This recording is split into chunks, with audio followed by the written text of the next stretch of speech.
From Wish TV and the All Indiana Podcast Network, this is the Business, Equity, and Opportunities Podcast with Scott Sander. Welcome to the Business, Equity, and Opportunities Podcast. I'm Scott Sander. On this episode, Lamont Hatcher is the founder and CEO of Apex Infinite Solutions. Apex is the Vendor of the Month from the Indianapolis Office of Minority and Women Business Development. Meet the King of Comfort and discover his unique approach to business. And we get some business advice from the only active owner-driver in the NTT Indy Car Series. Every business is unique and has a target audience. If you own or manage a business, Circulus Digital Media can help you connect and grow your customer base with turnkey digital solutions that are nimble, offering best-in-class results, service, and support to reach a bigger customer base, allowing you to pinpoint a specific audience down to the smallest details. Get outside the city, the state, span the globe. Put Circulus Digital Media to work for you. Get started now at circulusdigital.com. That's circulusdigital.com. Why get all your holiday decorations delivered through Instacart? Because maybe you only bought 2 wreaths but have 12 windows. Or maybe your toddler got very eager with the advent calendar. Or maybe the inflatable snowman didn't make it through the snowstorm. Or maybe the twinkle lights aren't twinkling. Whatever the reason, this season, Instacart's here for hosts and their whole holiday haul. Get decorations from the Home Depot, CVS, and more through Instacart, and enjoy free delivery on your first 3 orders. Service fees and terms apply. Lamont Hatcher is the founder and CEO of Apex Infinite Solutions. The company says it provides innovative solutions to enhance business efficiency. Apex is the Vendor of the Month from the Indianapolis Office of Minority and Women Business Development. This is Business, Equity, and Opportunities. Getting started. Lamont Hatcher, CEO, founder of AIS, or Apex Infinite Solutions. We are a managed service provider here on the north side of Indianapolis. We have 3 different markets, SMB, commercial, or enterprise, and the federal government. So on the SMB side, we're more focused on providing a 24/7 help desk. On the commercial end, or enterprise, is where we're providing full stack development, IT staffing, cloud services, and then on the federal government side, really chasing federal government opportunities pretty much in the IT sector as well. I'm originally from the west side, Ben Davis High School, go Giants. Went from there to IU and then began consulting for IBM, and that's really where I started learning how to deal with customers and just understanding customer needs and customer engagement. And there I became a CIO for a medical billing firm and then started this firm, really going back to my consulting days 12 years ago. It was 2 things. One, during my early consulting days, I saw what I was billing and what I was making. So that was one. And the second one was when I was a CIO for the medical billing firm, I had a really tremendous, awesome manager who really taught me about running an organization, company culture, employee engagement, etc. And she really encouraged me to go out and start my own. So when I felt like I was ready, I went and had a conversation with her. And she pushed me out the door basically and said, go do it. Having the right people around you. One thing that I heard very early on was it's all about timing. This is very much so about timing. And you have to have the right people around you because it's impossible to be in the right place at the right time. So you need different people in different places to make sure that they're hearing opportunities and saying your name in the right locations when you're not there. Having the minority certification allowed us visibility so that other people were talking about our business besides us, because ultimately, while we can be out, preaching to the choir, we need someone on the other side of town or in another meeting or in another boardroom to be talking about, oh, I know a company, AIS, and that's really what the minority certification did for us. Community engagement is very important. That's one thing we actually pride ourselves on, really over the history of AIS. I was looking the other day at just some of the organizations we supported, and I saw it was like 30 or 40 different organizations that we contributed to, whether it was time, talent, or treasure. In some form or fashion, we've contributed to so many different not-for-profits in the community. That's just really important. So one of our company mantra is forward-thinking innovation that drives efficiency. That's really important, specifically when you're thinking about our SMB customers who don't necessarily have access to the same resources. resources that, our larger, more enterprise customers do. So we want to make sure that we're bringing that frame of mind to those specific solutions when we're dealing with them. Time on Business Equity and Opportunities when we focus on an industry. Mark Wilson is the owner-operator of King of Comfort Heating and Cooling. He has developed a truly uncommon and successful business strategy in a very competitive industry. This is Business Equity and Opportunities. Industry Focus. I am Mark Wilson, owner of King of Comfort Heating and Cooling. We started the business back in 2003 as King of Comfort Heating and Cooling. Prior to that, I was actually a appliance repair company, and we basically decided that wasn't the direction we wanted to stay with the company, and we became King of Comfort in 2003. I am actually the founder of the company, so we started it ground up to where we are now. My situation was kind of sparked by a decision to basically stay working for someone and knowing that would be my end goal, but having the desire to actually do things that they weren't doing at the time and possibly wouldn't be interested in doing, that caused me to strike out on my own and just take the leap and told myself I'm going to just sink or swim, because the parachute was to go back and work for someone if it didn't work out. But I didn't have too much of a plan B, so my plan A was to strike out and start the business and make it work. The competition is very, very, very big or major. People like how I was when I started, they have a dream and a passion for something, and they start out in the truck and, do the work themselves. The competition and trying to gain some market share and mind share of consumers to basically make them aware of who we are and what we offer, that is very competitive, especially when you're operating off of not a big marketing budget to get the word out. So we relied upon word of mouth. We're doing it one job at a time with excellence, that we will continue to have that snowball of word of mouth marketing that will allow us to continue to grow and also to sustain us. I think with my overall vision for the company was to be hands-on. I remember years ago, kind of name dropping here, but there's a gentleman by the name of Eric Dickerson. He had a auto dealership, and he would have a radio show that would come on Sundays, and he would always say that I'm always in the dealership, so come by, I'm always there. That was an approach that I wanted my clients to know, that if you have an issue, you had a concern, you had a question, I'm here, I'm accessible, and my team is here and accessible for you. Do I desire to grow? Definitely I desire to grow, but I also want to maintain that personal touch. I consider ourselves comfort concierge versus, comfort managers or comfort salespeople. And I say that because I want to listen to what your needs are and then try to formulate what's the best need for you, because not all the time is it that you need a furnace or air conditioner replacement. It may just be a tune-up. It may be just adding a humidifier because the air is dry. So I look at what your comfort concerns are and make the personal approach to customize your comfort need. At this time, I am still in a van, so I wear a couple of hats here, but I do have employees. I'm at the point now where I'm trying to wing myself, but still be available for clients in a manner of where they can be access me as well. But the goal is to actually reproduce what I am. Even within my technicians that I have now, I'm grooming them and training them for entrepreneurship. I stress to them that it'd be great to have you as a 20-year employee, but beyond that, I would like to see you have your own business. I would like to see you have your own dream if this is something that you want to do. But in the meantime, and stressing that to them, I'm always on the lookout for recruiting opportunities, for bringing other people in, other skilled technicians in, and even acquisition opportunities for growing the company that way by acquiring other companies or opportunities that may present themselves in that manner.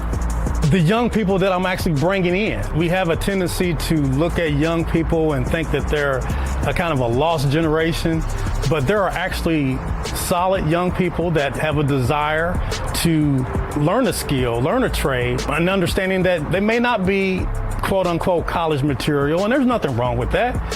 We need more plumbers. We need more electricians. We need more heating and cooling guys. We need people who have entrepreneurial desires to be fostered. That's what excites me. And then knowing that heating and cooling is a skill and a trade that's going to be around for a long time. So it's definitely a viable career to get into. I like the consistency of the clientele that we have. I like the relationship that we have with even when we're walking into like a grocery store or something, the excitement that a customer get, and when they see me out, because they're so used to seeing me in a uniform, and they'll see me in regular casual clothes, and they're like, "Aren't you our heating and air guy?" "Yeah, I am."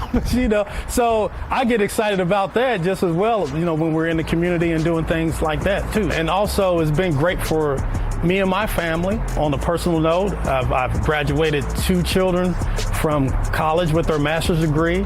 I have a daughter who is a truck driver, and I have 2 grandchildren with her. And having a business allowed me to see each and every step of their growth, maturity, and be a part of their lives as they move into adulthood. So that was one of the biggest things about starting the business along with my wife, and trying to accommodate our lifestyle and have the quote-unquote life and work balance, as they say. So that's the beauty and the things that excite me about the industry, the business, and the future of where King of Comfort can go. Time for a favorite segment on business equity and opportunity, success story. In 2011, after a long-awaited IndyCar win, veteran driver Ed Carpenter announced he was putting together his own racing team. He would be both owner and driver for what became Ed Carpenter Racing, and the responsibilities that go with those jobs, of course. We caught up with him at the team's headquarters on the west side of Indianapolis to find out what it means to manage the business and the pressures of IndyCar, and to learn lessons that can apply to other business owners. This is Business, Equity, and Opportunities Success Story. We're here at Ed Carpenter Racing's, we call it a race shop. Other people would call it a headquarters or something else, but it's our only quarters. So our race shop, garage in the back where they build all our race cars and prepare for all of our NTT Indy Car races, and then kind of we're up in the lobby reception area where our small administration offices are as well. I was driving for Sarah Fisher's team in 2011 and had met a partner and sponsor late 2010 who was trying to help me that year and in 2011, and the timing wasn't really right. I accepted a job with Sarah. Over the course of 2011, we got to know each other more, and actually he called me one night. The president of Fuzzy's Vodka was the company at the time, called me. Heather and I, my wife, we were watching TV. It's probably like 10:30 at night, and they're like, "Hey, we're over at Ruth Chris, your dad's here, Stuart's here, talking about starting a race team." And I was like, "Oh, okay." And Heather was like, "What was that about?" And I'm like, "Oh, Tony, Stuart, and Eric are at dinner and talking about starting an IndyCar team." And she's like, "Should you go over there?" And I'm like, "No, it's like 10:30, they've clearly maybe had a Fuzzy's cocktail. I'll see if they're serious tomorrow." And had a conversation the next day, and it was definitely a serious idea, and so it wasn't my idea. It was brought to me, and it was one of those situations where it did seem like a big risk. I had always had desires to own a race team. I never really envisioned starting one while I was still kind of in the middle of my driving career. But when an opportunity comes along like that, and if I would have passed up on it, who knows if that chance would have ever come along again. So, certainly happy that we proceeded forward with it, and it's been a challenge, but it's been fun. I'm kind of the only full-time driver owner, but there's been plenty before me. Michael Andretti did it, AJ Foyt did it, Bobby Rahal, Brian Herta did some of it. So it's kind of been something. Sarah Fisher did it as well. There's always been driver owners. My run's probably one of the longer ones doing it. It was probably more of an adjustment in the early years than what I realized or even accepted at the time. But as you get into the rhythm of it and cadence, and we've got a great group of people here. Our key leadership positions have really been the same since 2012. So with that continuity and over time, it really makes it easier for me to kind of switch on and off of, whether I'm worrying about the business or focusing on being a race driver, at different times of the year and the calendar. It's easier and easier to do that just because of the the relationships that we have here and the continuity and just the flow and the routine that we've established, over 10 plus years. Things change, the cars change, the political landscape of the series and sport changes. The core of it, it's very much the same. We're a people-dominated business, meaning, how well we do. The driver's in the spotlight, the cameras see the race car and the driver. But, we have right at 50 people here, and, our success and our failures, it's a team effort always. And that really hasn't changed. Operating a race team has always been challenging. Pretty much 100% of our budget annually is either derived from sponsorship and selling sponsorship, or your ownership group investing money in capital. There's only a couple sports entities in the world that are just making money day in and day out. So it's been a grind in motorsport, whether you're in IndyCar or NASCAR, wherever. It's a challenge and something that I don't think is necessarily worth it unless you really just love what you're doing. In racing, whether it's on track or off track, there's way more things that we can't control than what we can. We can't control the economy, we can't control what our competitors do. We can control the things that we focus on and our processes and how we treat our employees and the culture that we have. So I think for me, I try to just keep it simple and focus on the things we can control, manage the things that we can't, and just try to do the best job we can every day. My dad was a leader, a CEO and president of companies, so I felt like I adopted a lot of his, character and attitude towards managing people. I think that's really where I kind of became who I am, just from watching him. He's a partner in the business too, so still a resource that I can lean on. But having quality people and empowering the people that you have to do the job that you've asked them to do, I think is the most important thing. I'm involved in everything at some level, but I'm actually responsible fully for very few things. Just a couple of the big things, driving the car and trying to make sure we have the resources that we need. But on a day-to-day, whether it's Tim, who's our team president, or the engineers out back, I want to, at a very basic level, make sure that I understand what they need to do their job, and then do the best that I can to give them as many of those needs as possible. We live a unique lifestyle with a lot of travel and not always normal, predictable hours. I'm very lucky with what we do. I have a lot of flexibility in my schedule, so I'm probably more fortunate than others in different careers, or even employees here, where I can come and go a little bit more to make sure I find the time or create the time to be there with my family when they need me. And at the same time, they're able to really be a part of this and travel with us and kind of be a part of the team. Our youngest is 11. He was born after we started this. And he's kind of like, he is part of the team. He knows everybody, and he comes to more events than anyone else in my family. But it's fun being able to have them be a part of it. None of it would be possible if my wife didn't kind of manage, both ends of the family. Myself and the kids and everything away from the team. I definitely couldn't make it work without her sacrifice of making it all work. But it's enjoyable for us. The kids travel less now as they get older, just because they have their own schedule and lives and friends. When they were younger, they came everywhere, and they probably missed far more school than they should. But they've literally seen the country and been to about every children's museum that I think our nation has to offer. So they've gotten a different type of education, around the IndyCar schedule.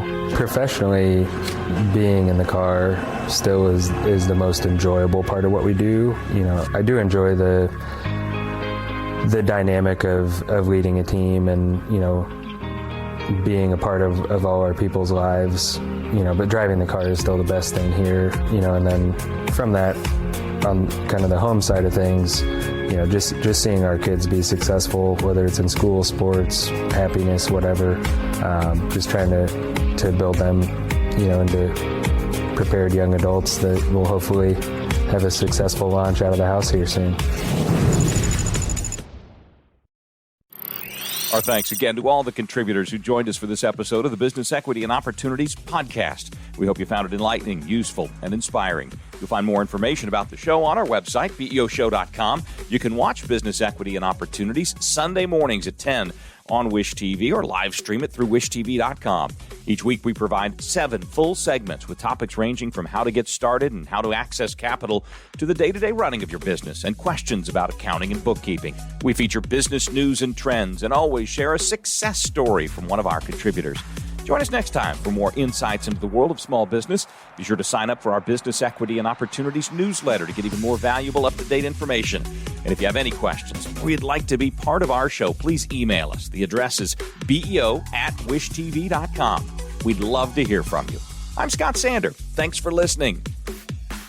Watch the Business Equity and Opportunities show on Wish TV and access all of our content and share it on demand anytime at BEOshow.com. You can find more podcasts from Wish TV on the All Indiana Podcast Network at allindianapodcastnetwork.com.